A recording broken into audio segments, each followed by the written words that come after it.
Assalamualaikum ayyuhal ikhwah, nulqi ilaykum ahsana tahiyya. Di kontaan bu baax ci ànd ak yéen ci koor gi ci seen rubrique hadisun al yawm. Fa tabarakallahu, tey ñuy indi benn hadis boo nga xamante ni buñ ko jàngee rek ku nekk di nga ci gis sa bopp, wala boo ci gisul sa bopp di nga gis koo dëkkal koo nga xamante ni dina ci gis boppam. Bu ko defee mu nekk loo nga xamante ni ñëpp dañ ciy jëriñu. yonente bi dafa wax sallallahu alayhi wa sallam: man lam yadaa qawla zuur wal amal bihi fa laysa lillahi xaaja ay yadaa taamuhu wa sarabuhu.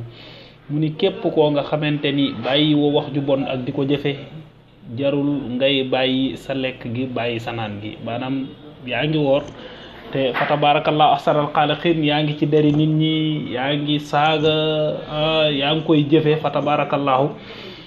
lépp lu bon daal teewu la koo def, koor gi nga koor. yonent bi sallallahu alayhi wa sallam nee na bu la yeboo nga naan ndox te xam ni sa koor googee amoo ci lu dul mar.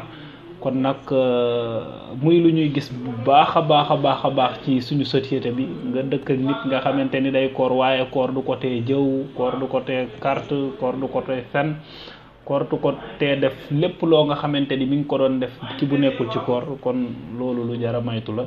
képp koo nga xamante ni woor nga, du lekk ak naan rek, bàyyi lekk bàyyi naan rek moom mooy woor. sa cër yi dañoo war a woor, sa gémmiñ dafa war a woor, sa làmmiñ dafa war a woor. kon loolu moo nekkoon seen rubrique hadisun al yawm. Salaamu aleykum wa rahmatullahi taala wa barakatuhu.